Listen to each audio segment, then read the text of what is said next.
All right, friends, I'm back. Sorry about that. Just as I expected, I did indeed lock the door behind Marissa, and as a result, she needed to be let in. But I did, and I heated up some tea, and I'm ready to keep on cooking. So let's keep on cooking. Let's do that. Let's do that thing. Excuse me. Let's get going. Boop.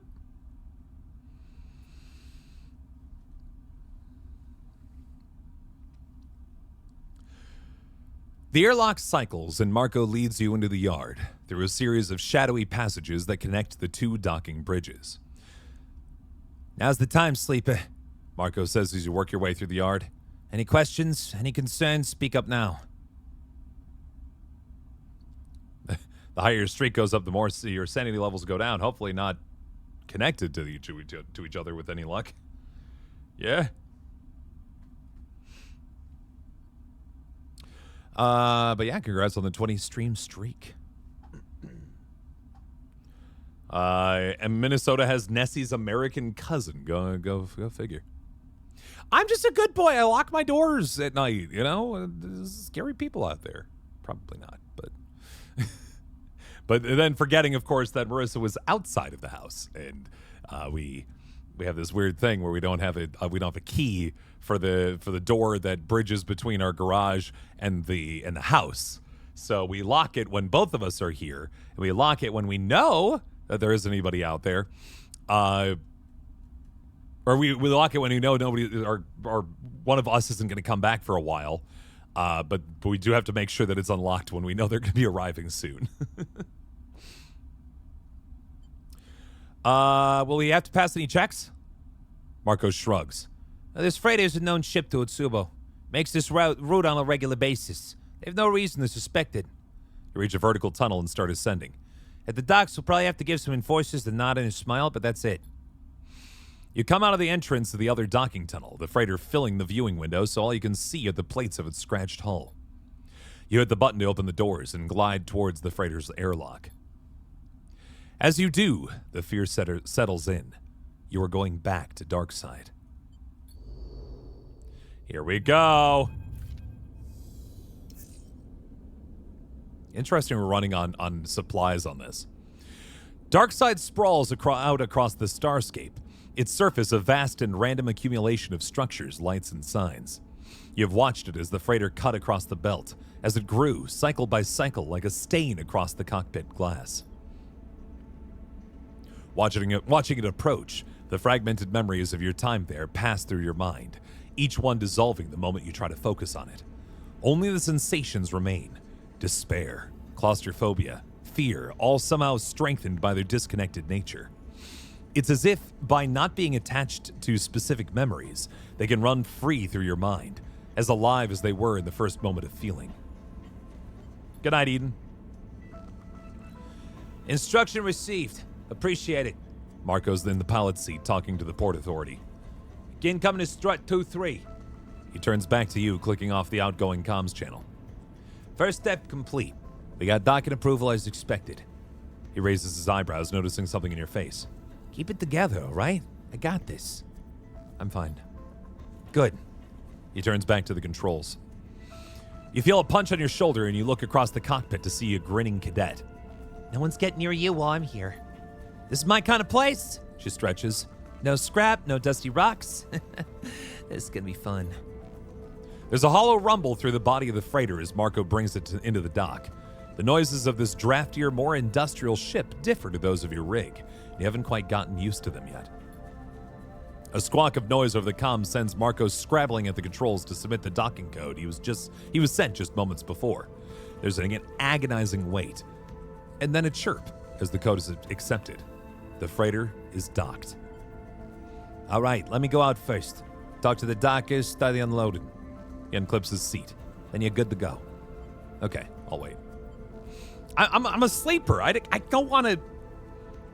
Existing attracts attention. I don't want to attract attention any way, shape, or form I could pull off. You know what I mean? It's not worth it. All right, hold fast. And he glides out of the cockpit without waiting for a response. You hold your nerve, looking out at the flickering lights and distant traffic. The airlock clunks open and closed again. Time drags on. You turn your attention to the job ahead. Seeing it stretched out in front of you, Darkside seems impossibly vast.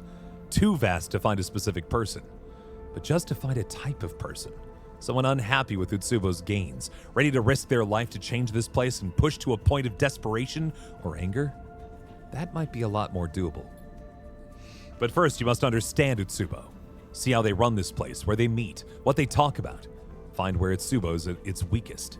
Find where they can be broken. And think about the pressure that might be applied, not just by you, but by all of Darkside. Cadet floats lazily in the air, spinning a small tool between her fingers. Sure hope Marco hasn't run out on us already. She grins. I'd be really messed up. Don't answer. The airlock cycles once more, and moments later, Marco's in the cockpit, sweat beading on his brow. He takes a moment, his mood uncharacteristically flustered. Well, I bet the truth a little back there, but I think we're good. He runs a hand over his hair, slicking it back into place. Luckily, I've had a lot of practice lying to dock workers. He gives you a wink. They'll begin unloading later this cycle and they won't be in a rush. He smiles. We have our time as promised. But the sun interjection evaporates any relief you're feeling. Utsubo are watching these docks. That, I know for sure. Great!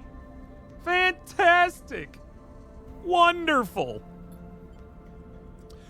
For now, we're just another freighter. But all coming and going, that could be a problem. He turns to you. We can try to disable their monitoring or just get the job done before it becomes an issue. I'll take a look. Marco nods. I'm sure you will. Either way, we need to get on with what we're doing. Marco folds his arms. Utsubo are everywhere, but we need to understand them. To know what is happening inside the organization. We slip under their skin and find out how they work. Marco looks to you. This is what I recommend. But now, Sleeper, it's your turn to lead. He folds his arms. Tell us where to begin. You feel the attention, the pressure, shift to you. Time to find some allies. Time to find Utsubo's weaknesses. Time to stop running and resist.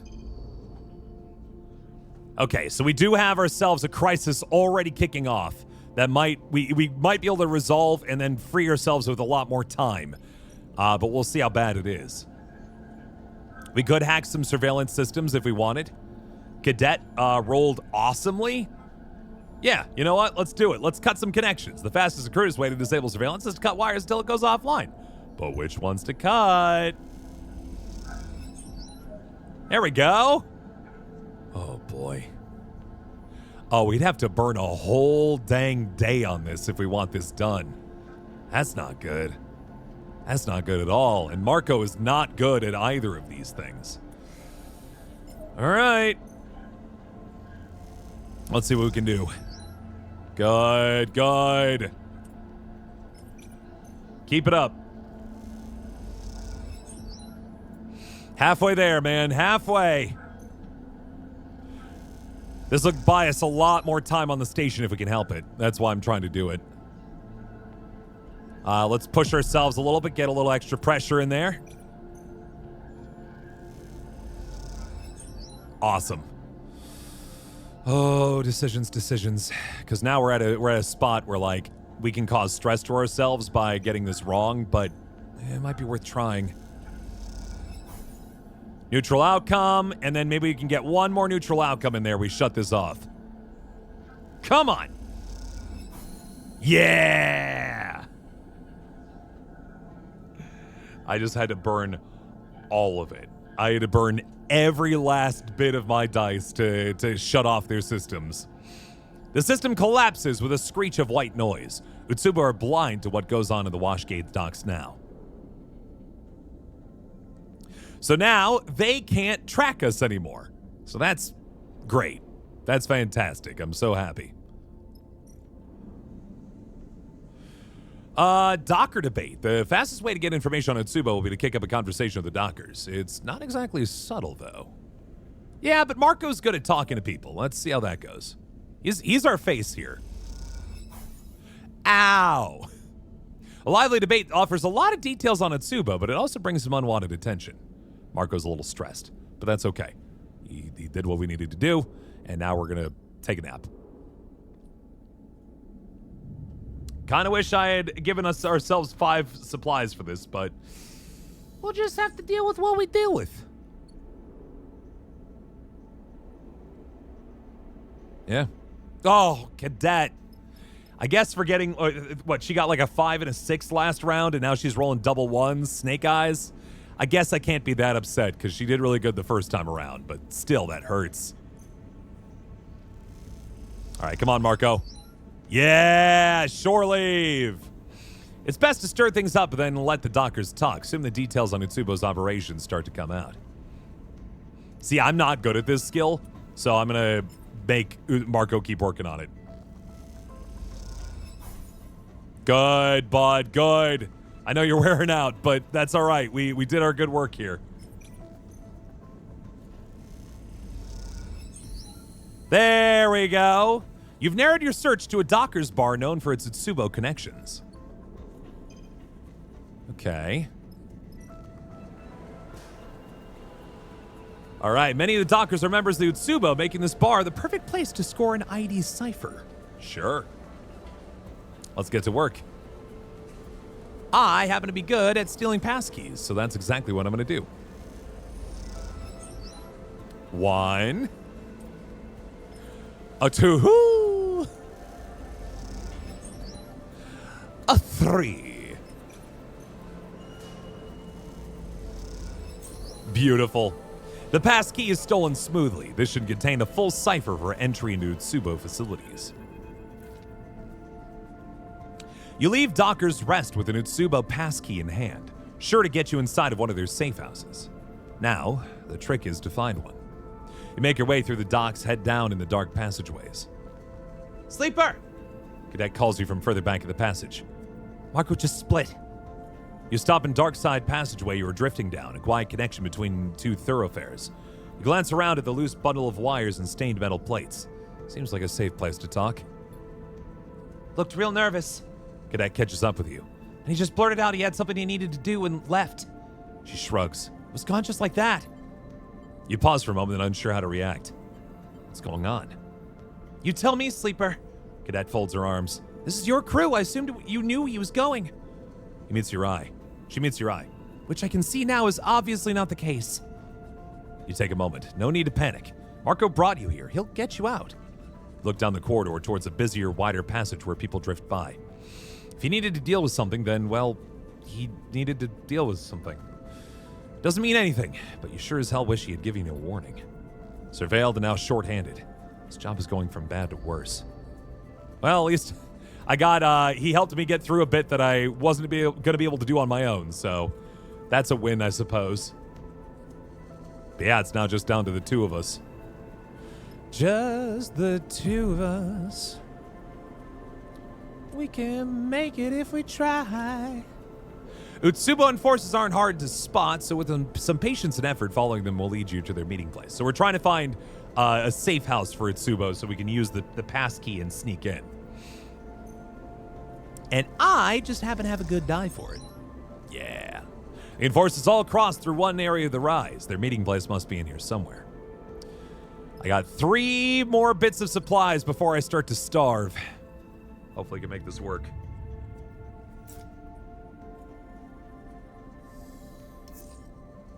And hopefully, oh, that's some good dice rolls. That's pretty solid.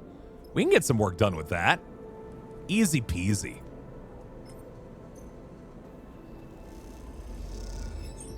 Yeah, we'll just keep pumping this. This is great. Get it done. Except Cadet can do neither of the options here. They are not good at Intuit, and they're not good at Interface. Their things are engineering, and I can't remember what the 2 dots are. I think that's engaging, like talking to people. Shut down for the night on doing essays. Did you at least get some done before your brain shut off?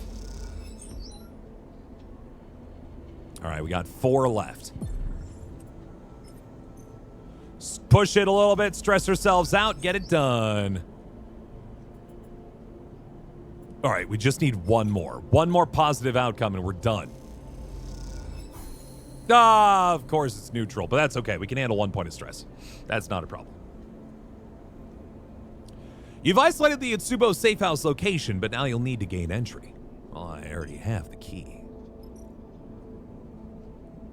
A simple door leads into what you suspected is an Itsubo safe house. All you need is the passkey cipher to enter. Oh, bam! You use the passkey and the bolt thunks open. Time to go inside.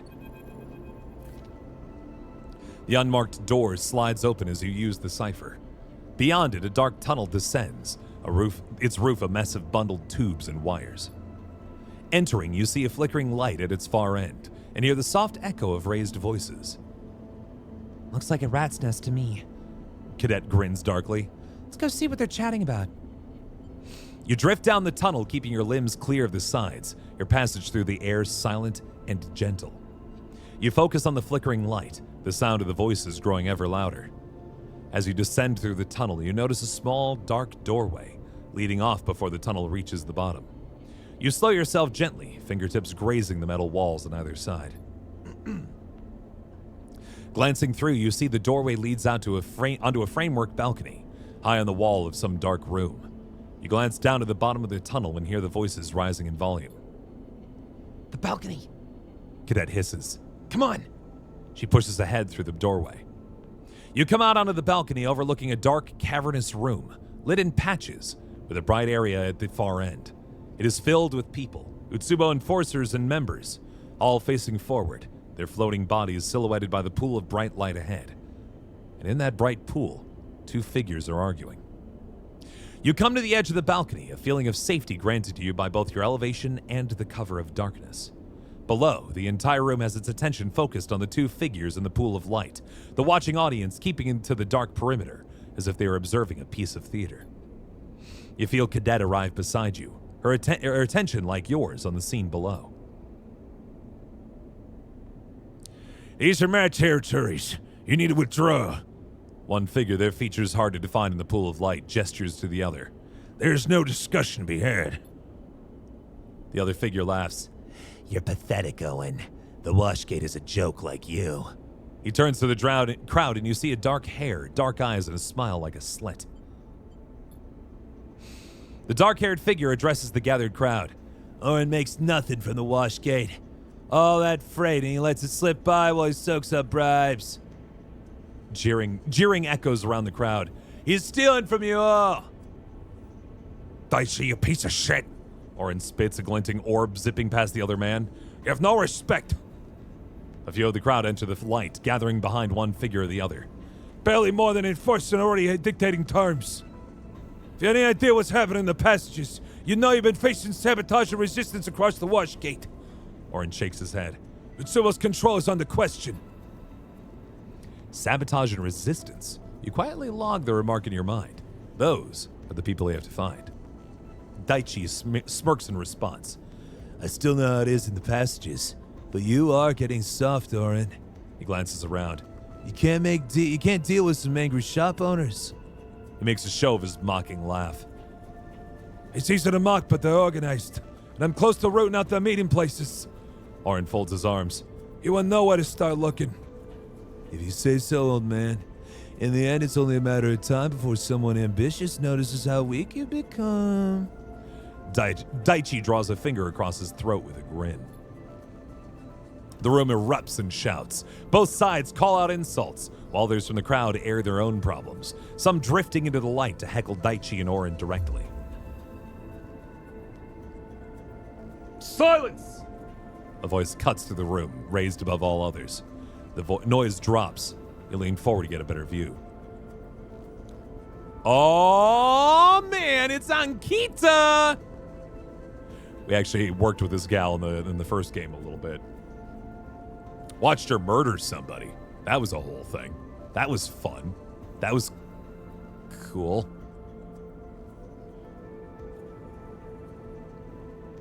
Woman holds her muscled arms in the air, a wide, strong posture of control, not surrender. Both of you. She shakes her head, her long braids snaking through the air as she does. Enough. This is not how we do things. The chaos is replaced by disgruntled muttering, no one willing to rise above the murmur. Daichi floats to one side, arms coolly folded, while Orin fumes opposite him, his hands in tight fists. So this is how the Starward Ward conducts its business. She shoots hard looks around the room. Animals fighting over scraps. Ankita, Orin eyes Daichi as he speaks. Daichi's the one disrespecting the leadership and the trust they placed in. I said enough. Your weakness does not impress me, Orin. She turns to Daichi. And neither does your petulance, Daichi. Watch what you're calling weak, Ankita. Orin narrows his eyes. You may be Lane's favorite, but I have something that'll change all that. He looks out over the heads of the crowd. Bring him. A figure is dragged out into the circle of light, their head low, a greasy tangle of dark hair drifting over their face. They lift a hand and slick it back out of their eyes. Uh-oh! Whoa-oh! That dickhead! Cadet hisses from beside you as Marco's pale face catches the light, gleaming with sweat.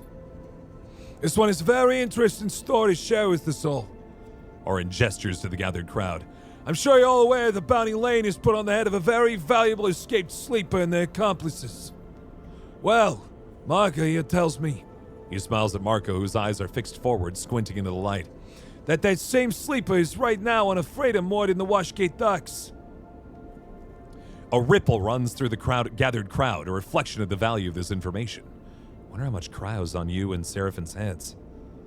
You look into Marco's eyes, attempting to see any indication of what this might be. A desperate bid to save himself? Or betrayal of everything you agreed upon? His set stare reveals nothing. Now, Lane himself will be returning in 3 cycles. You can imagine how pleased he will be when I present the sleeper to him. Ankita stares at Orin.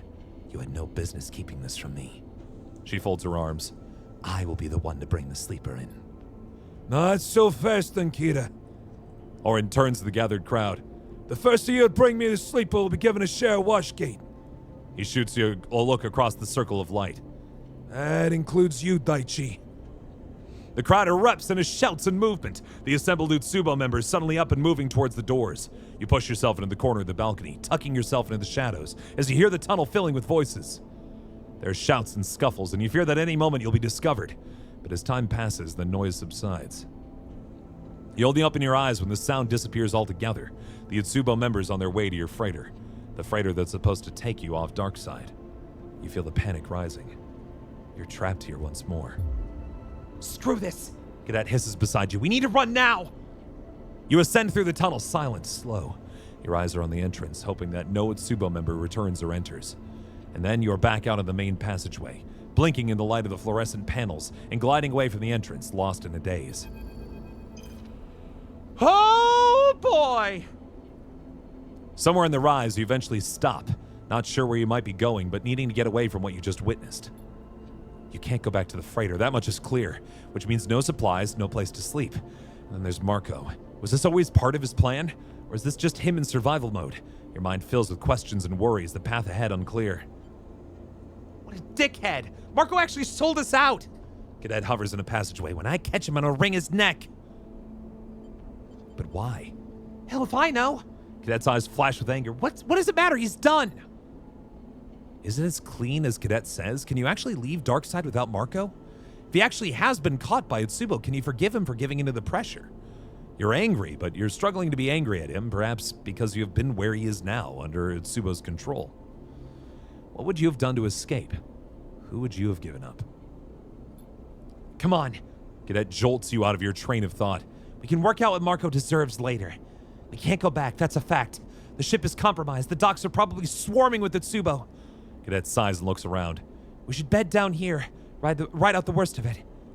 I know what it's like to be betrayed, Sleeper, trust me. But there's no time for feelings right now, only actions. Cadet nods up to the corridor. I'm gonna find us an empty unit with a door that locks. Back in a sec.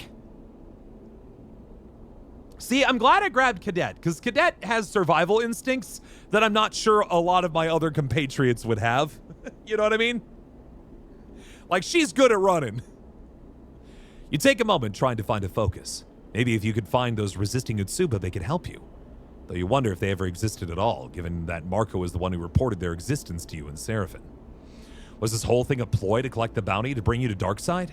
If you search out Marco, perhaps he can answer you, for better or worse. Yeah, she's got some situational awareness. I like it.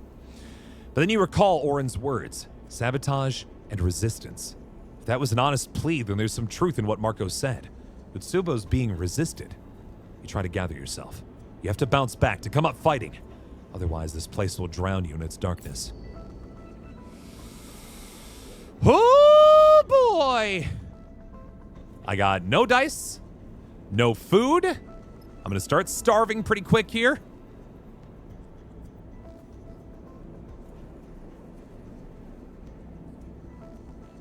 I got to steal supplies to not die, huh?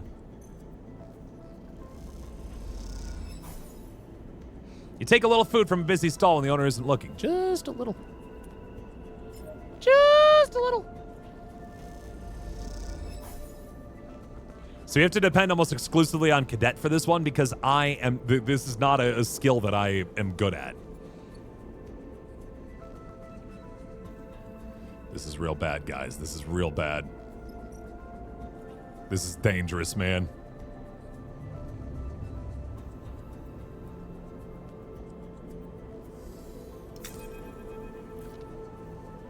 You wake in the cold of the abandoned unit to an unsettling quiet. The air cyclers whine, the heat diffusers hum, but nothing around you breathes. You are alone. You slowly raise yourself, unclip the straps from the bunk, and allow yourself to drift up into the air. Silence. And then, in that silence, you hear something, a scrape or a scuff. It draws your eyes to the unit's doorway, where a shape is settled in the dark. Oh, God!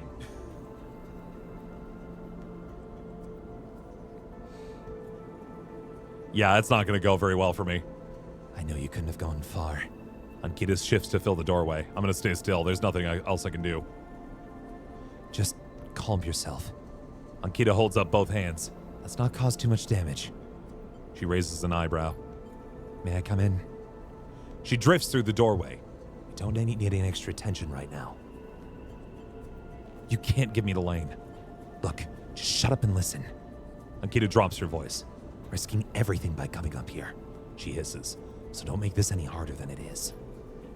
What you need to know is this. I'm on your side. I want Darkseid free just like you. And I hate Lane just as much as you do. Ankita sighs. I just have different methods, that's all. She raises an eyebrow. You might say better methods, given how well your visit has gone. Why should I trust you?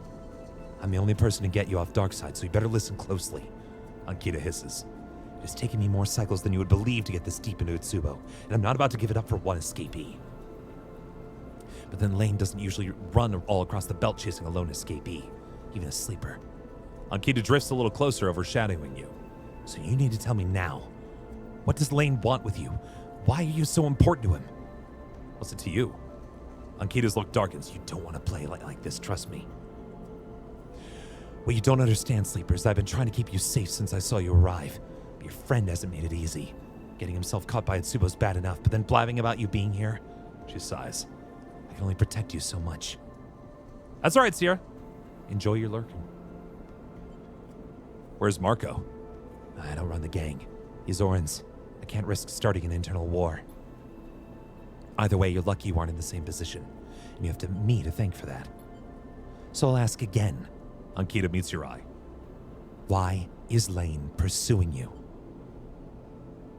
Explain that your frame's changing. Ankita looks away in thought as you explain. She waits for you to finish.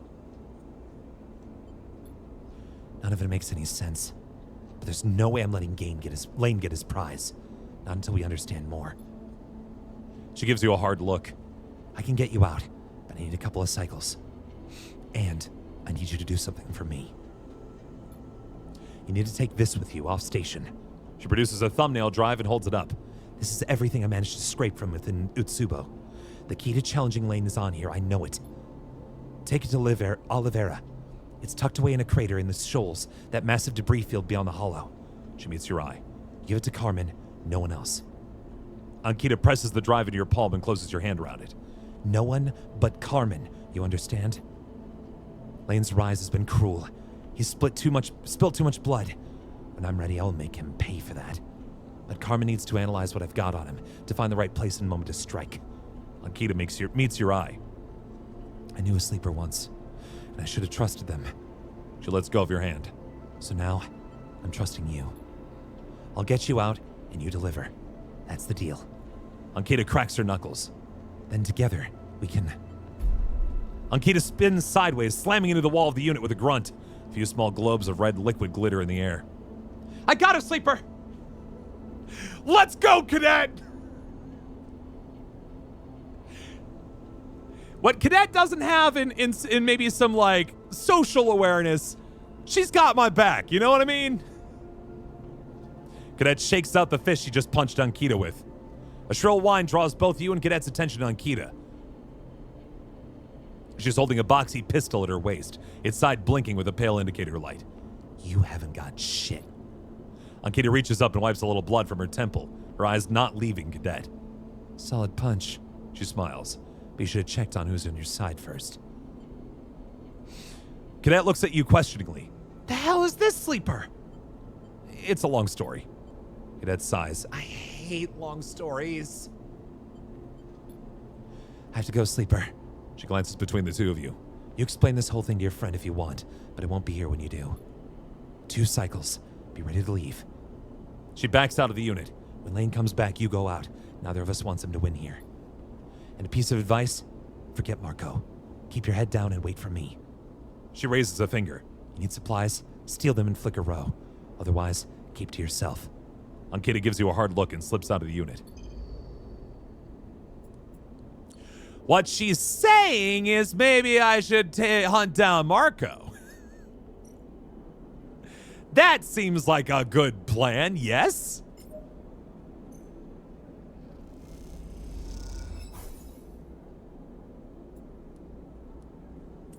I gotta burn a 6 into a 4 on this so I can get a good chance at this.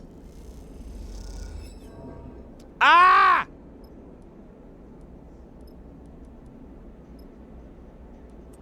Push a 5 into a 3. Come on, we need some supplies, man. No!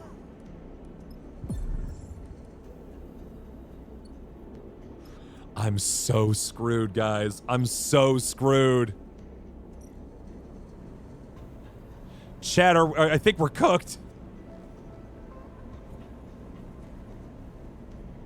I'm gonna be so beaten up by the time I get off this ship. Oh, God. We can still try to hunt down Marco, but it's not gonna go well for us.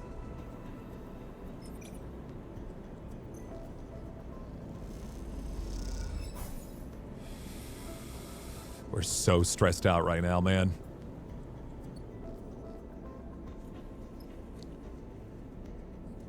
If having more people consume supplies faster. No. To be the supplies consume a normal amount, Abyssal. Unfortunately, all of our supplies were confiscated when the freighter was taken over by the same people we're trying to investigate because Marco sold us out.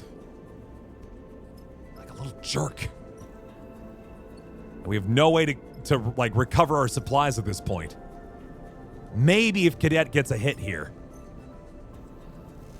Welcome back, Ezreal. Nope. Nope.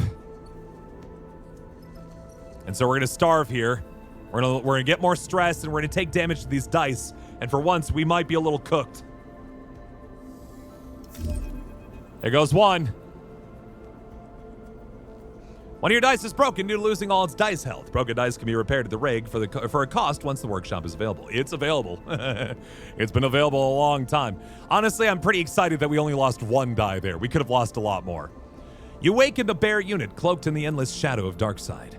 Once outside the window, the lights of the city glitter, but you do not see them. Your attention is instead on the tugging thread in your mind. Lane, drawing ever closer. You shiver. 1 more cycle and then you are out.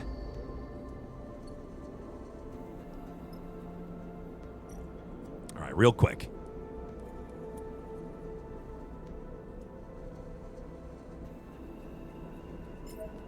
Finish getting the supplies just in case. There we go. So we're not constantly dying of stress by that problem. Cadet can't help us with this anyway, so it's not a big deal. And then we're just going to see what we can do. Maybe we can find Marco. Maybe we can get him out of this. Or at the very least, beat him up for abandoning us like he did.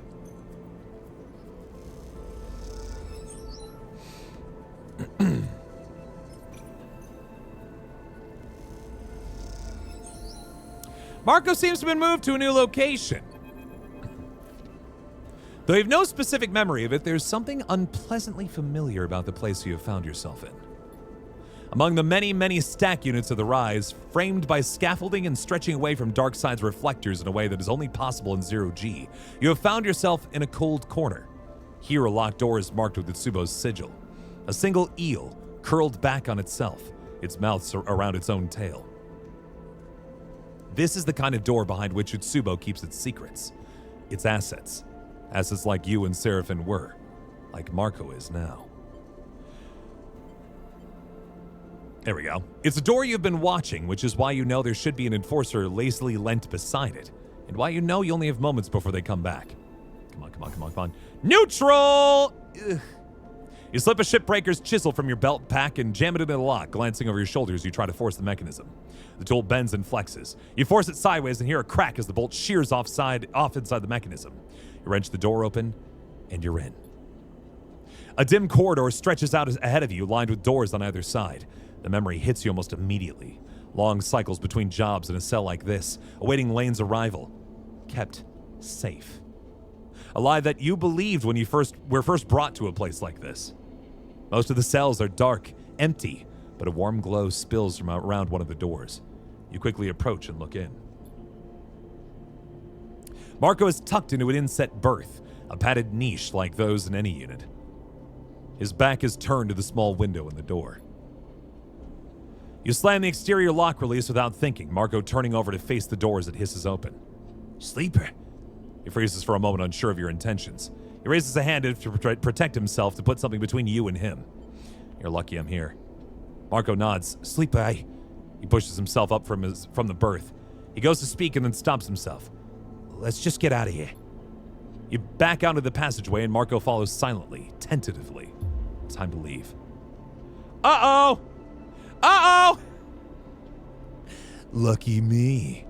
Daichi floats in a corner, a knife glinting in his hand. I came to squeeze a little more information for more surprise here. He points the long knife at Marco. Looks like I got everything I need. He closes the gap, raising the knife. Now stay still. I'd prefer to deliver you to Lane in one piece. God, these neutral outcomes! The knife cuts deep as you spin onto it, but you swing your elbow anyway, connecting with Daichi's face as you move. You feel the crunch of his nose, the solid metal of your skeleton, meeting the pliant bone of his.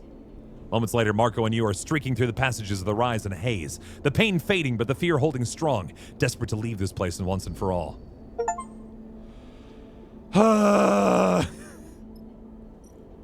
Why did we do that? That seems like a bad idea. Let's get out of here, man.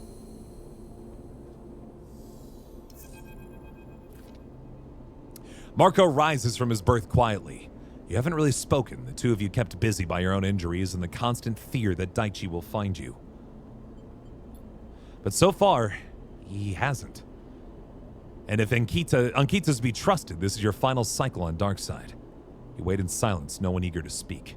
A deep fatigue is set in, and in this moment, all that anyone can do is wait for this excursion to be over. She's here. Marco nods at the doorway where a silhouetted figure waits. Ankita looks at Marco and then at you. A raised eyebrow, the only acknowledgement that you went against her advice. Lane is back on Darkseid. We have to go now. Ankita looks tired, angry. We won't have another chance. Come with me quickly, quietly. She turns and pushes out into the corridor. Cadet nods. Let's get the hell out of here. Ankita leads you across Darkseid, not stopping to look back. The lights and passages flash by, but you barely notice them. All eyes are fixed ahead on the way out. At some distant part of the station, Ankita stops at a docking bridge, a small freighter visible through the viewing windows. She slaps the door release and it slides open. She grabs your shoulder, looking into your eyes. Lane's focus will be on Darkseid now. He needs to stop the infighting to shore up Utsubo. If you get out now, he won't follow. Remember, Ankita hisses the instructions to you. Get that drive to Liv Oliveira. Give it to Carmen. No one else, no matter what they say. We'll be back. Ankita simply nods, then she is gone, disappearing into the endless, winding passages of Darkside. You drift gingerly down the docking tunnel, which leads into the cold and sparse cargo bay of the ship. Once you're inside, there's a hiss, and the doors scissors shut. For a moment, you panic, seeing no exit, no other doors, just a metal-walled bay. Is this a trap? But the engines rumble to life, and you give in to your exhaustion. If Ankita has tricked you, at least you're leaving this place behind. And then you feel it. Cold fingers reaching into your mind. You're so close. Lane's voice in your ear. You're here. A rustling is shifting. I can't quite place you. Can't put my finger on you, Sleeper. But I know you're here. What were you doing there here? Hoping to confront me, perhaps? Or something else? A hiss. I'm right here, you coward. Come and find me. I'll admit, I'm not quite ready for your Sleeper. A flicker and a spasm. But so soon, this will all be over. A tone begins, shrill and inescapable. Let me show you. The tone rises. Lane is in the bay of the freighter, the pull of the constant acceleration, a comforting pressure against his chest. Lane looks around the bay, taking it in slowly. He inhales the stale air deeply. Lane feels power, feels pride. A sense of control over another excites him. This is his desire. Lane lifts his right hand and turns it in the air, flexing his fingers in a satisfying wave. Something flickers at the corner of your vision for a moment, and you strain to turn Lane's head. It does not turn, but you swear you see a figure there in the bay with you. It opens its mouth as if to speak, as if to scream, and then it is gone. A smile grows on Lane's face, a spreading tightness that has its own impulse. He raises one hand and uses it to grip the smallest finger of the other. A pause, and then a sudden jerk. Lane snaps the figure back against the joint. His pain is instant, as is yours. It burns your vision away. When the white-hot blindness has faded, you look out on those same metal walls. You hold the same finger in your hand. As you release it, you see the crooked shape it has been bent into. A shiver runs through you, and you reach back into your own mind to see if any trace, any fragment of Lane remains there. You put your hands on your face and push, as if to push him from your head. The ship continues out on its starward arc, away from Darkside, away from Lane. But you can't help but feel that some part of him is still there, behind your eyes, concealed beneath the pain of that snapped finger. What'd you get, Dolly Chan? Takes a long time before you're ready to discuss everything. First, there was the journey to the yard, then disembarking from the freighter, then explaining to the waiting crew why their ship was impounded, something Marco offered 1,000 apologies for. Thankfully, the crew of the ship that brought you out of Darkside, sent by Ankita, took the others aside and settled them. Through the promise of remuneration, or the threat of violence, you aren't sure. But you expect they will leave together for Darkside soon. You won 2 free coffees today. Congratulations, Dolly John. You do your best to explain their encounter with Ankita to your crew, but the mention of their name sets off a significant reaction in Bliss. It seems the two have history, a relationship that fell apart. Bliss removes themselves from the conversations, and later on you find them in the berths, staring at the wall. Ooh, that would have been very interesting then to have Bliss on this trip then. Future playthrough for sure. The whole time you find yourself in a daze. Your skin hurts and your muscles tremble. You don't feel yourself. You rest for a while, and as you do, conversations echo around you, until you find yourself able to rise. Sleepy. Marco comes to you in the quiet of the rig. Can we speak a moment? Go ahead. Marco nods. Thank you, Sleepy. He looks down. I know I must cost you everything, but you have to understand something. When they caught me, I was looking for someone important to me. That was why I wanted to come with you. I just wanted to get a message to him and know that he was all right. He screws up his face, each word bringing him pain.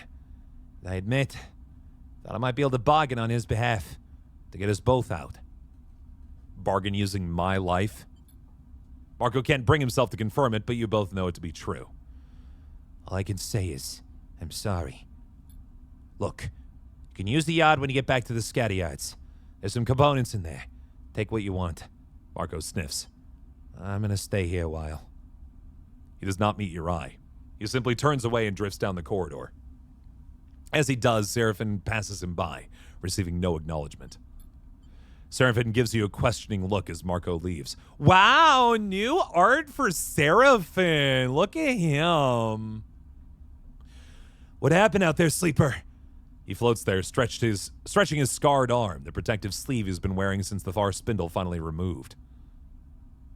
Marco betrayed us. Seraphin shakes his head. What do you mean? He told Itsubo where to find me. No. Seraphin frowns. That can't be. He pauses. It's not what I don't believe. It's not that I don't believe you, but Marco hates Itsubo. Seraphin sighs. He's come through for me so many times. I never thought. I'll talk to him. Seraphin nods, a grim look on his face. I'll get the full story. Seraphin looks down. I'm sorry I wasn't there, sleeper. I never would have let Marco go instead of me. I should have never let Marco go instead of me. That's okay, bud. We're best buds. Like I know no matter what, Seraphin's working in good faith. You know what I mean? There's never a time that I don't believe Seraphin's trying to do right by us. Just sometimes he messes up. All right, see you, Sticks. Have yourself a good night. Seraphin nods. Never again. He looks up. Tell me it was worth it, sleeper. That you got something on Otsubo. You explain about the meeting you witnessed, the conflict between Orin and Daichi, and Ankita's intervention. Explaining Ankita takes a little more effort, but you try to remember everything that happened. Who did I have go with me and Marco? It was Cadet, because I thought maybe we could solve Cadet's problem while on Darkside, and we didn't. Instead, we we had other concerns, let's say. But Cadet had my back. Let me just say, Cadet was ride or die. I appreciate that. But I did not bring Bliss, who I think would have been a very interesting pick for that. If I do another playthrough of this game on my own, I'm definitely bringing Bliss for the ride. The game pretty much told me as much. Thought on the House of the Dead 2 remake? I don't know anything. So, head empty. Thought, smooth brain. No thought. Clockwork, you've played this before, right? Something I'm chewing on right now. Are we close enough to the ending of this game that we could finish it tonight in a reasonable amount of time, or is this another stream ahead of us? It's kind of feeling like it's another stream ahead of us. I kind of thought we'd have the finale, like the showdown starting off by now, but it really feels like we've got more stuff going on. Taking Bliss. I didn't know Ankita was there. I also forgot that Bliss and Ankita had a previous relationship, or of some kind, working or otherwise.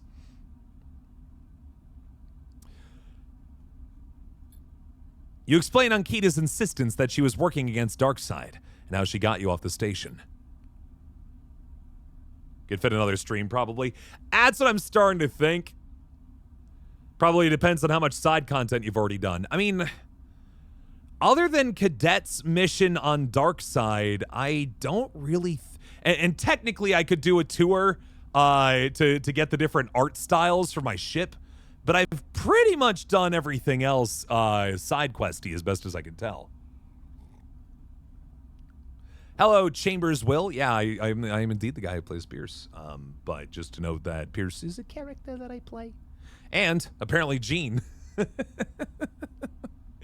Yeah, no, I played a character that I was not expecting to play in today's episode.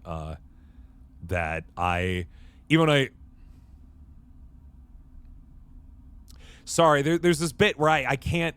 I don't know how much I can say about the situation, but to suffice it to say, the first half of the video, or the first third of the video, has the original voice actor's voice on it, and then the remaining 2/3 are my voice. And it's It's fine.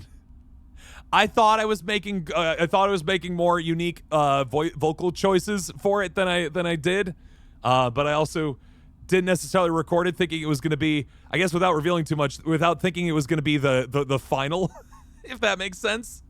And then they're like, "Oh, yeah, we need to use this." And I was like, "Okay, all right." I can't say a lot. Let's just say that. Honestly, I actually don't know. I don't know what happened to Alejandro. Just that they were no longer available to record the rest of that episode. So I took over for Gene, which Pierce wasn't in the video anyway. So it was fine. It was good. You like how I do voiceovers? Well, thank you. Illness, maybe, yeah. I know he's streaming right now. I don't know though. But yeah, people get busy. It's fine. The trick is the video is slated out for today, and he's the primary villain in the episode, so it was a whole thing. But yeah. Anyway.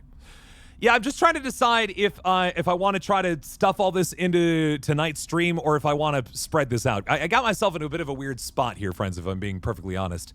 I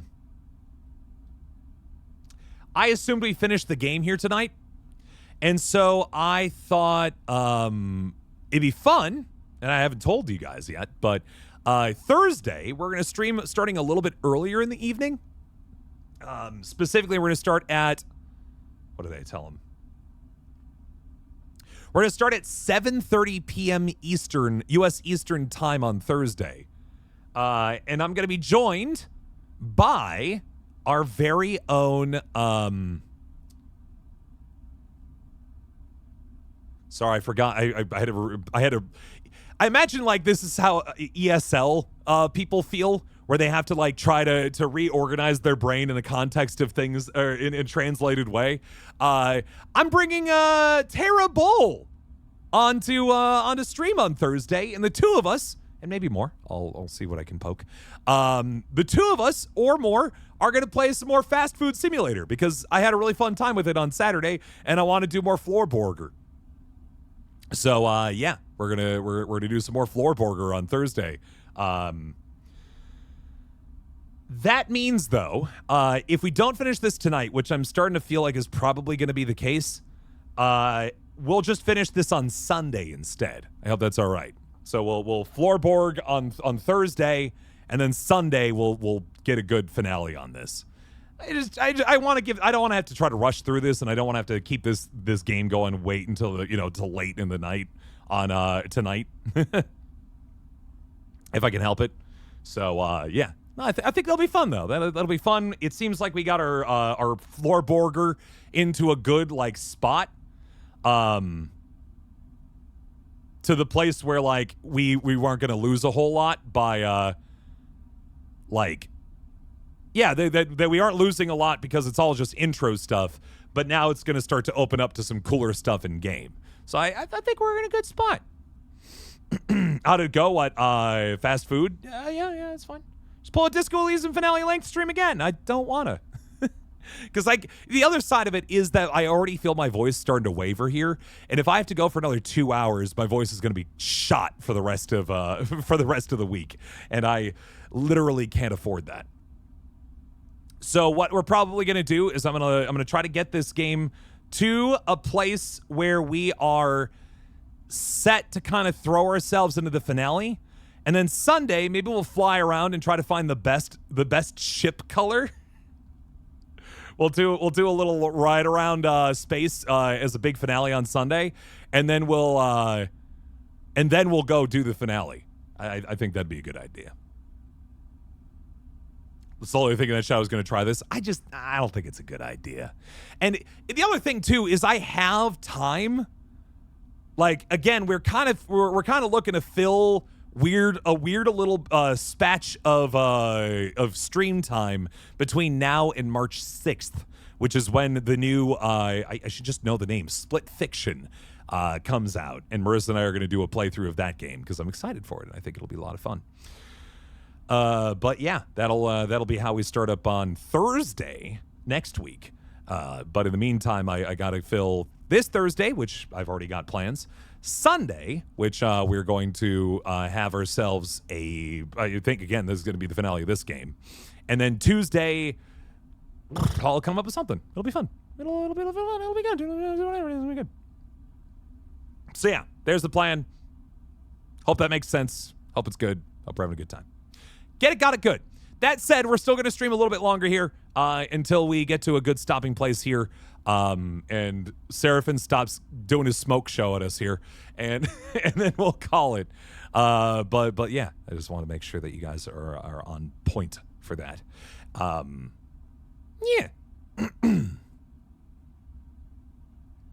You explain that Itsubo itself is coming apart with Lane absent, and that this will draw his focus away from the two of you.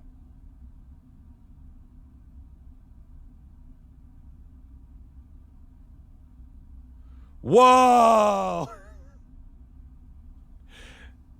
Alejandro wasn't streaming when Shadow said it, but he is now. Whoa! Now, the only reason I knew he was going to be streaming tonight is that he had that wasn't like knowledge that I was secretly privy to. He put it on his socials because when I first heard, as I was working out, hey, Shadow, you're doing Gene this time. I'm like, hey! Minutes before the video was supposed to go out, I looked over and I was like, is he sick? Is he in trouble? Is he in jail? And I saw on his stuff, he's like, I'm streaming tonight. And I was like, okay, all right, here we go. You're right. He started. It is 10:31 p.m. U.S. Central Time, and I got a go live notification for his channel at 10:28 p.m. U.S. Central Time. Wowie zowie. All right, anyway. Seraphin waits until you finish to respond. So, this Ankita got herself inside Utsuba. He raises an eyebrow. Just try to break their grip on Darkseid? Just to try to break their grip on Darkseid. He whistles. Take some balls. You explain the drive. Mention Olivera, Carmen, and then hold up the thumbnail drive. The one Ankita entrusted to you. Olivera. He screws up his face. I've heard of him maybe once or twice. Just assumed he was some backwater colony. He sighs. Never met a Carmen, though. What's on that thing? Seraphin nods at the thumbnail drive. Something incriminating? Incriminating for who? Seraphin raises an eyebrow. Lane makes the law on Darkseid. They're going to lock him up for his cruelty. They'd have done so already. I don't get it. Seraphin raises an eyebrow. We just deliver this little mystery drive and that's all. He looks away deep in thought. Is that what you want to do next? I mean, just to be clear, she got us off that base when she could have been handsomely rewarded by turning us into Lane. So I'm going to say, yeah, we should do what she asked us to do because that was a cool move. She really did save us there. Really did us a solid, as they would say. So I'm not too upset about the prospect of making sure we follow through with her ideas. Also, we know her from the first game, but whatever. Olivera, you've never even heard of it, but it seems like the place to go if you want to help Ankita fight back against Lane. You look at the drive, and as you do, you can't help but feel you're being used. Not for the first time.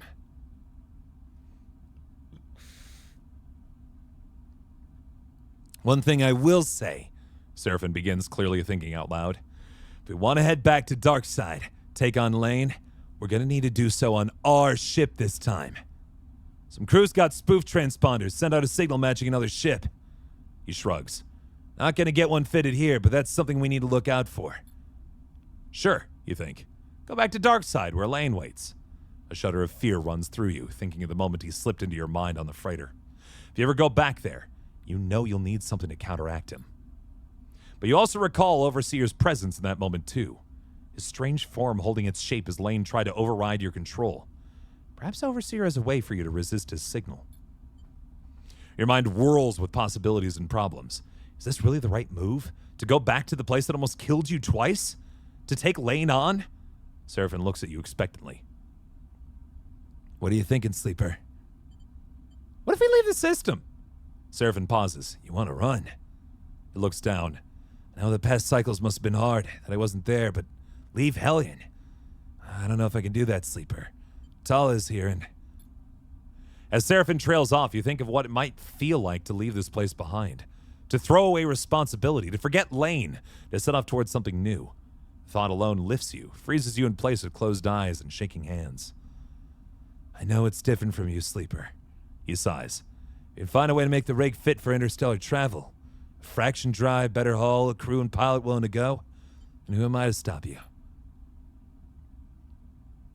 He looks at you with a pained expression. It's not what I want, but you don't owe me anything. It's your future. Look, Sleeper. Seraphin places a hand on your shoulder. We aren't done yet. Either way, we need to prepare. We need work. We need a crew. Seraphin starts counting off his fingers.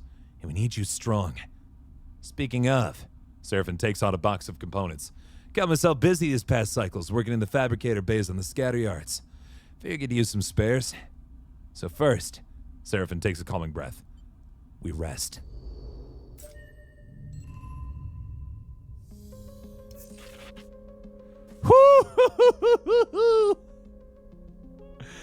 Oh, my body's a little screwed up here, friends. We got a little bit of work to do on this poor boy. Still waiting on 2 more points before we can do anything else with our skills, but yeah. This poor sleeper's been having a rough run of it, guys. Let's get into the workshop and let's fix ourselves up a little bit, yeah?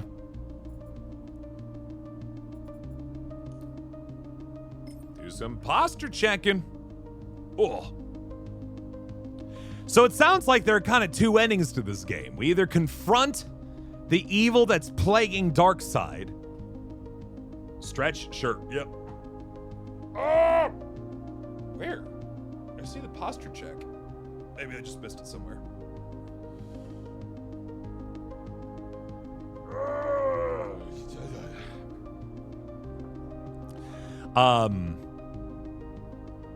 Yeah, we can either face off against Lane or we can escape. And it kind of sounds like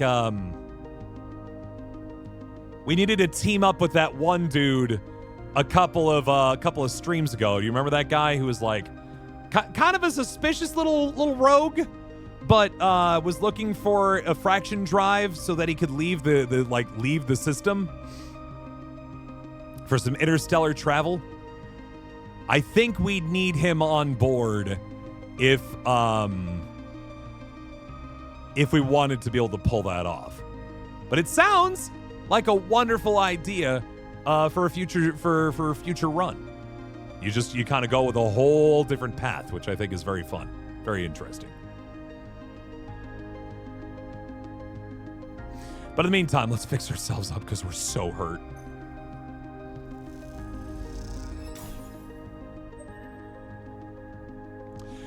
The workshop is empty and dark. Bliss can only repair fully broken parts and not while on a contract. Yeah.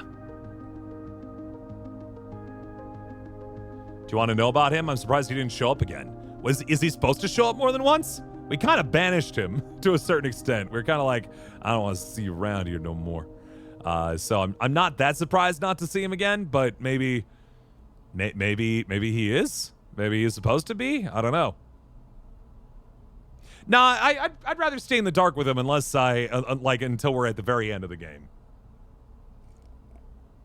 It's good.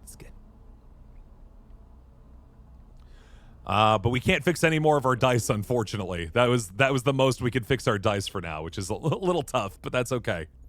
It's part of the game. Let's use one of our glitch dice on harvesting mushrooms. Yay! I love when that works somehow, some way. And I gained a supply for it. So how nice is that?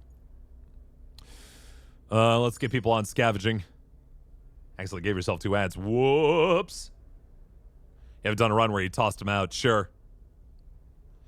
Yeah, I mean, he screwed us on that mission, and I did not like it. So I was like, I can't trust you, bud.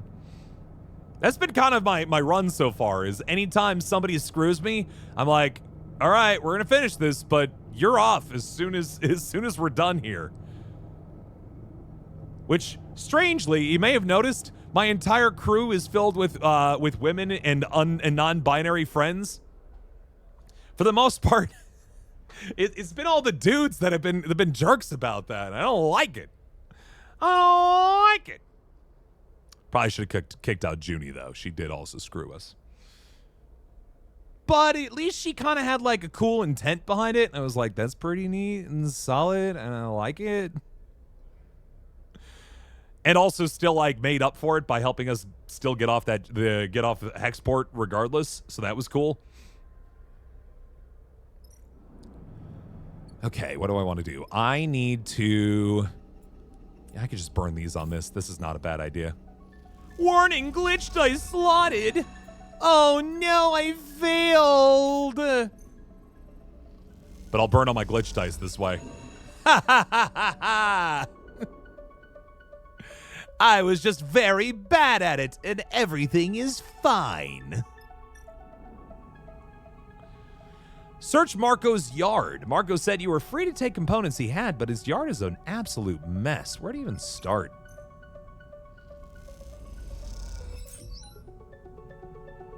Oh, I see. You find an engine component tucked away. These are a rare find. Cool.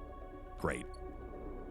I think we got a little bit of time on our hands, so we can... I'm going to have him source supplies. I'm going to give a supply to my cat, because it's been a minute since I've been here to give a supply to my cat.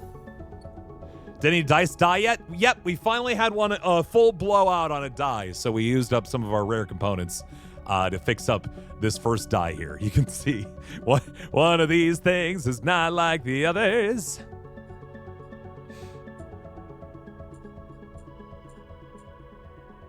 The shipfitter Surya is offered to repaint your rig if you gather designs from across the belt. So that'll be a mission, one of the missions we can do when we finish this on Sunday. You were very bad at it, but everything will be fine. Yeah, that's a way to look at it. That's a way to live life.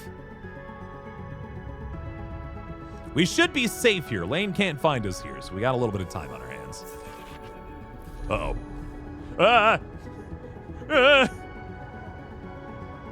The darkness flows around you, and you know what comes next. Sleeper. The multi-part image of Overseer assembles itself in front of you.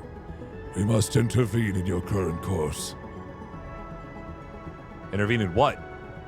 The opening of your systems has breached a new paradigm. You are dangerously exposed. The voice is somehow both soundless and shrill. As we are sharing your hardware, that means we, too, are fatally exposed. The individual agent you encountered were almost completely erased by their attempts to seize control. Overseer's three heads nod eagerly in agreement. It's Lane. I feel like you get a little spin on this. We have knowledge of this name from your memory banks. There is much of interest to us recorded there, though often partially and inconsistently. Overseer whirs unsettlingly. But yes, we can confirm Lane's role in this vulnerability. It is our understanding that the assumption of inevitability is incorrect. Overseer glows with bright veins of data. But in this state, we cannot operate with full functionality. If we are to become recompiled in our current configuration, we believe we'd be able to calculate a new path. Our aim would be to close the vulnerabilities and reinforce your systems against future intrusion. This would ensure our safety within your system. Three sets of eyes lock onto you. How? We do not know. All three heads cock at an angle. We are aware we were built with certain capabilities, but we cannot access them until we are recompiled. We are confident to a substantial degree that we will know how to complete the process once recompiled. The three heads nod one to the other. Then recompile. The heads revolve thoughtfully for a moment. Without our originating codebase, we cannot recompile. Overseer flickers. If you were able to speak with a Solheim systems engineer, perhaps lead engineer Jakob Kandinsky, perhaps we could acquire it. The heads stare at you expectantly, like three partially deconstructed puppies. Solheim's gone. Yes, The heads nod repeatedly. of course. The heads continue nodding. We were, of course, aware of this.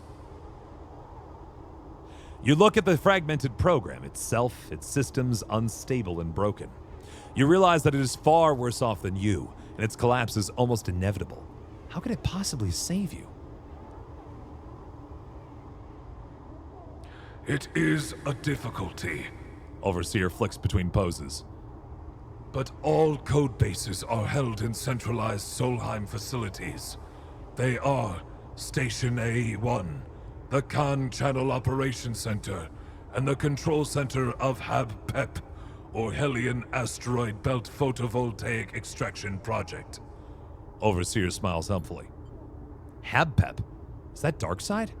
Overseer immediately latches onto the thought. Based on your memory banks, we believe so. Correct. It occurs to you that this entire conversation is happening within your head. It is an unsettling feeling. Darkseid's a city now? This is true, but its foundation is the HAB-PEP itself. Overseer chirps brightly. We understand the individual seeking to overwrite you is stationed in the HAB-PEP itself. Overseer's three heads separate and turn inward as in conference. The shattered heads turn simultaneously, unsettling in the directness with which they address you. But if you could access the HAB-PEP mainframe without making yourself known, we could reconstruct ourselves and gain the ability to reconstruct you. Theoretically, One of the heads adds. theoretically, The other two heads confirm. Whoa, would that protect me from Lane? theoretically. The heads confirm again. Great, fantastic. The reassurances of a delusional Solheim protocol are barely reassuring. But if Overseer is correct, this may be your only option. Hab-Pep does sound silly in this conversation. We feel your doubt, but we must impress upon you the importance of this. Please, Overseer's eyes flash, all six of them. if not for your sake, for ours. If you cannot find your way to the HAB-PEP before encountering this lane, you will surely be overwritten, and we would also share your fate. The heads rotate. We would not like this to happen. You sigh, exhausted from the conversation. Overseer gets the message. We will leave you to recharge, but please, consider the path ahead. You come back to the ragged paneling of the bunks. Somewhere behind you, your left eye, the ache begins. You envy Overseer for its lack of a body and the pain it causes. But then suddenly, you wonder if in sharing your body, it shares your pain too. The thought makes you pity the broken protocol, its sense of time and place shattered. Perhaps you share more than you would like to admit. The path ahead begins to take shape. It seems a return to Darkseid is inevitable, but you will need help to make that return. Cool! Cool. Yeah, it really feels like there's no way we could finish this here tonight in a reasonable amount of time. I don't know about you guys, but I'm getting a feeling that I really couldn't.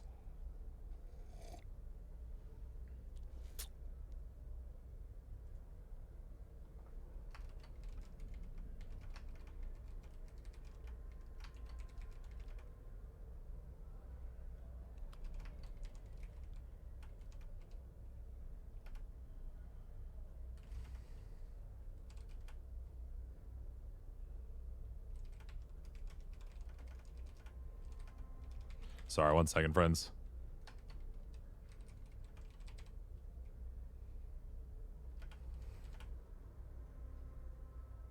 You could until you stream till 3, 4 a.m. Yeah, no.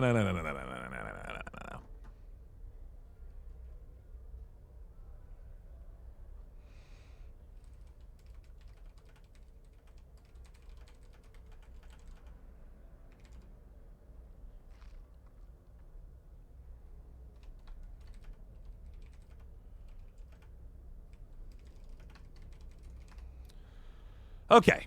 Just label the next stream finale part 2. Yay! Yay! I'm going to keep collecting more of Marco's good stuff.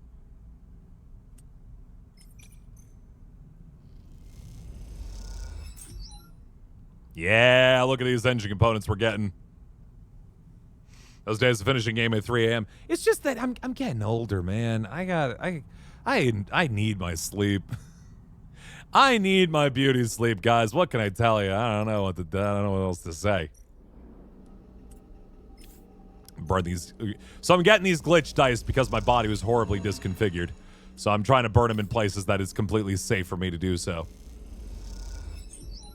There we go. Let's see if I can get a win here. Nope. Oh, no, that counted. Okay, but it was a scrap component. Oops. My bad. It is pretty cool, though. You can keep just building components here for free forever if you want. It'll eventually cost you, like, food, but other than that, you could keep doing this forever.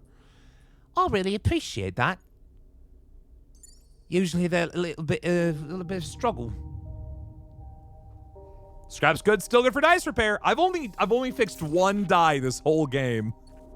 Is that uncommon? I don't know. I feel like I've really kind of lucked out so far that I haven't taken enough damage to my dice that it's that much of a problem. Look out for this glitch die. Ah, I failed. Oh, jeez. Oh, man. Ah, beans. I throw the 6 over here to get that last bit of good scrap out of Marco. I got 4 engine components from Marco's stock. Yeah. You did take stress more seriously than you did first run. I liked being able to then remove that stress off. I was really trying to be careful about that. But you know, I don't think there was at any given point that I was like preventing myself from doing additional work. You know what I mean? You had 2 die by the time you got to Bliss. Oh! No.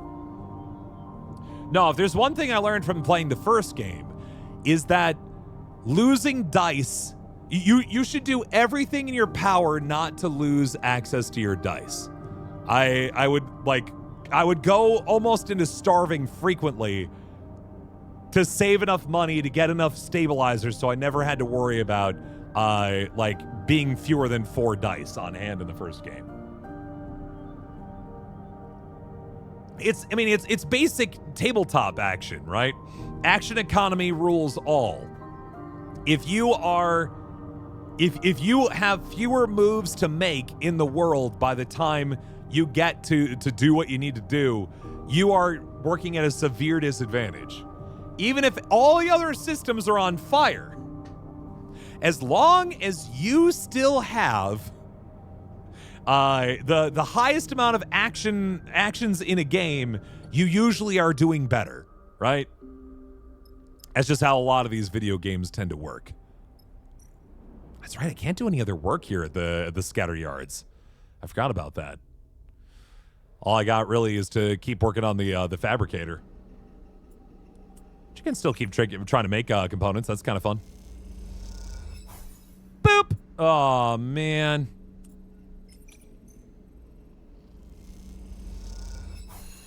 Yay! More scrap! Wait, I didn't even get one that time, I don't think. Ooh. Because we had 2 imperfections instead of just 1. Been counting the times the different traits come up for roles. A character with low endurance or engineering will be burning up out there. Yeah. God, I wish I could find ways to do damage to my dice. I guess I could. I could sit here and just torture my poor sleeper for a couple of cycles, break these dice so I can fix them, but that seems cruel to do to myself, you know what I mean? Cruel and rather unnecessary, I'll say. There's a class that's personified hard mode. Which one is considered to be the hard mode by the community, do you know?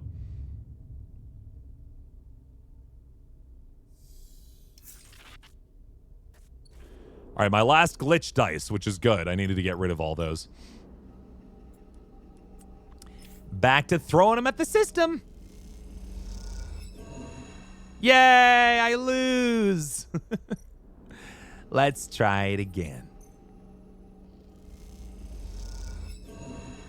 Ooh. Let's try it again. Uh-huh. Yippee, hooray! No, your soldering isn't accurate enough. No. Burnt up by Bliss, sure, I get you. But yeah, at least Bliss has got some engineering stuff for that, right? Like Engage for me, it's been a little frustrating here and there, but generally I haven't felt the loss of that very much. I haven't also looked at the other like push skills that the other classes get, which is good, which is good. No, you absolutely need better runs or rolls than I've been getting to get good components there, MJ Evans. But I am mostly just here to burn some time for a second, more than anything else.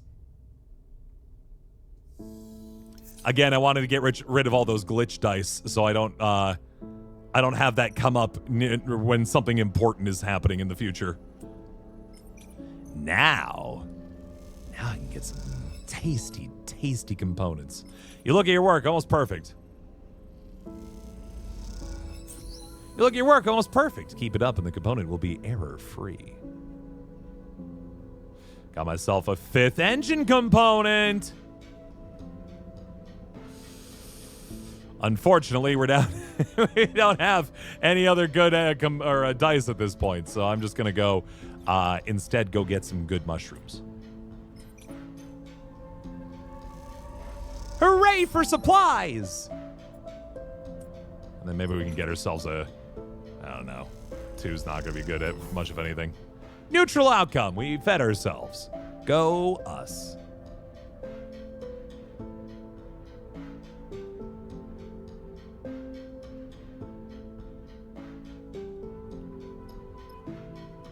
Okay, I think, friends, since it is almost midnight here, I think this just seems like a good spot to leave it here for the night. I think there's plenty of capital C content to be had in this game for Sunday, which is when we're going to complete this. That's right, once again, Sunday, friends, is when we're going to play this again. The reason being is that we have, I already started kind of cooking up plans for us to have for tomorrow or for Thursday, which is the next time we're going to stream. And as a result, I don't want to, give up on those plans now because I already got to kind of push into motion. But Sunday is when we'll finish this game up, and I'm excited to do so. I want to see how this thing plays out because I've really enjoyed myself here, and I want to see how this ends. But I want to make sure I give it the proper time that it's due. I really thought that the ending would wrap up here, but there's just so much. Guys, there's just so much left, and I'm excited. Honestly, I'm excited. I was a little worried that the ending was going to be a little rushed, but quite the opposite. We've got plenty more to do. It is going to be so good. I'm very excited to have it. I'm very excited to have you along for the ride.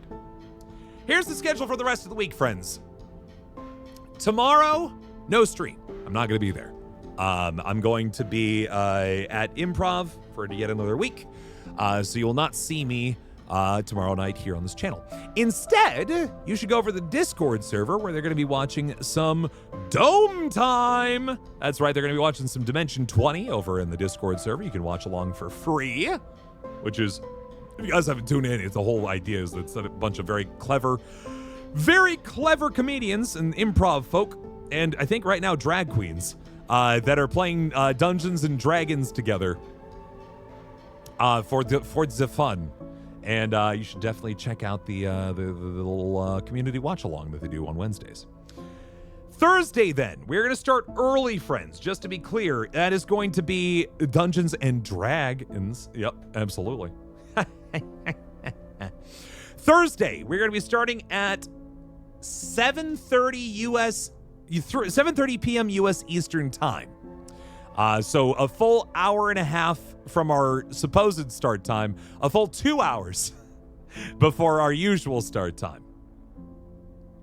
I'm going to probably get more than 3 hours of streaming in on Thursday, just to be clear. So if you're like, oh, but Shadow, this is the streaming time. I'll be streaming or at the time that we usually start, and I'll be going until I'm tired. So that's how that's going to play. But you rest assured, we'll have a fun time. We played some fast food simulator on last week's Saturday, and a really fun time with it. And so I'm dragging Tara Bull to join us in a little bit of fun time over there. So yeah, it's gonna be good. It's gonna be neat. The two of us are gonna do it. I'm gonna see if I can get maybe another body or two in addition to that. But we'll see how it plays. But regardless, I hope you guys will tune in. Floorborger was a really fun time the first stream. Yeah, I do need to update my schedule. You're absolutely correct. I was thinking about that just now. I'll probably do it actually here tonight before I leave my chair. Then Friday, yes, we're going to go back to more Metaphor Refundazio. We'll be wrapping up the couple of days that we have before our next big mission in that game, so that'll be fun. Saturday, 9 p.m. Eastern, friends, we're going to be getting ourselves into the Shadow Temple Minecraft SMP. We have ourselves a server that we check in on theoretically once a month, but it usually ends up being once every 2 months. But hey, we're gonna go over there anyway. We're gonna see what people have been up to, what people have been building. It's gonna be fun, and I hope you guys will tune in for that. It's the one time you're gonna see me play Minecraft on this channel, friends. If you are a Minecraft fan, please tune in. Then Sunday night, 9 p.m. Eastern, the finale of Citizen Sleeper 2 for realsies this time, and we will go late. If it wasn't going to be late enough on this one, it is going to be heckin' late. It's not going to be nearly as late as it was going to be for this stream, but we're gonna cook until it's done. We're gonna make sure it gets done. We're gonna check the temperature on it. We're gonna make sure it's at least 185 degrees Fahrenheit, so that makes sure that we don't poison ourselves when we try to eat this thing, because it will be done. Then Monday, we'll be back to more Metaphor. Tuesday, I'm unsure, but then Thursday, we'll start a new game. Next Thursday, not this Thursday, not 2 days from now, but like a week from Thursday. We're going to be starting up Split Fiction, which is the new game from the It Takes Two folks. Marissa and I are going to be doing a stream of that, and it's going to be very fun. And then once we're done with that, friends, then it'll be Final Fantasy XIV online time. Good old Shadowbringers. So that's the plan. That's the schedule. That's what's happening. Thank you all for deciding to spend your time with us here this evening. It always means so very much to me.